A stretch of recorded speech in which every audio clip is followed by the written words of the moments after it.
ये वही मशरूम थे।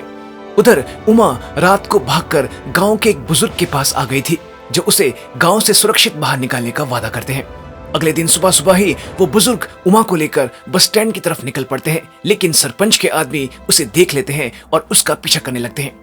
बड़ी मुश्किल से इन लोगों से बचाकर वो बुजुर्ग उमा को एक बस में बिठाकर गांव से सुरक्षित बाहर निकाल देते हैं।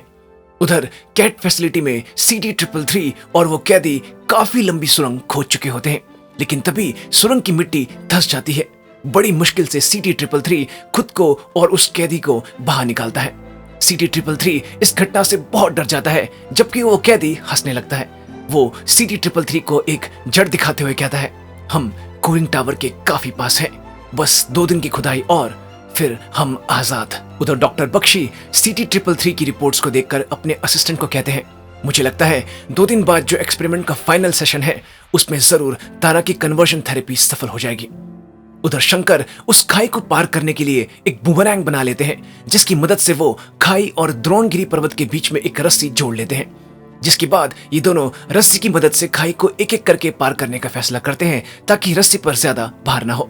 पहले जानवी रस्सी की मदद से खाई को पार करने लगती है। सब कुछ बढ़िया चल रहा होता है जब अचानक जानवी का जूता रस्सी में फंस जाता है और वो आगे नहीं बढ़ पाती। शंकर को मजबूरन उसकी मदद करने के लिए रस्सी पर आना पड़ता है, जिस दौरान रस्सी पर ज्यादा भार होने के कारण एक तरफ से रस्सी टूट जाती है और ये दोनों झूलते हुए सामने की पहाड़ में एक छोटे से हिस्से में जा पहुंचते हैं। इन दोनों ने जैसे तैसे खाई तो पार कर ली थी, लेकिन जिस जगह ये मौजूद थे वो पूरी बर्फ की थी, जिसमें धीरे धीरे दरार पड़ने लगती है।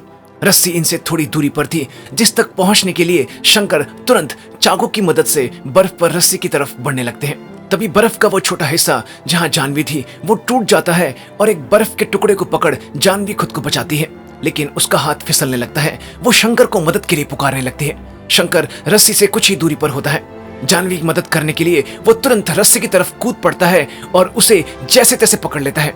उसी वक्त जानवी का हाथ फिसल जाता है और वो नीचे गिरने लगते हैं, लेकिन शंकर रस्सी पर झूलते हुए रस्सी को उसकी तरफ ले आता है, जिसे जानवी ऐन वक्त पर पकड़ लेती है।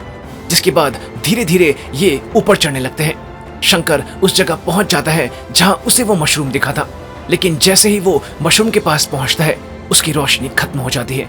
वो मशरूम मर चुका था। शंकर बिल्कुल हिम्मत हार जाता है। उसी पल जानवी भी वहां पहुंचती है, जो मशरूम को देख कहती है, हिम्मत मत हारो शंकर, वैद्य तिथि खत्म नहीं हुई है। यहाँ आसपास जरूर ये नीले प्रकाश वाले मशरूम और होंगे।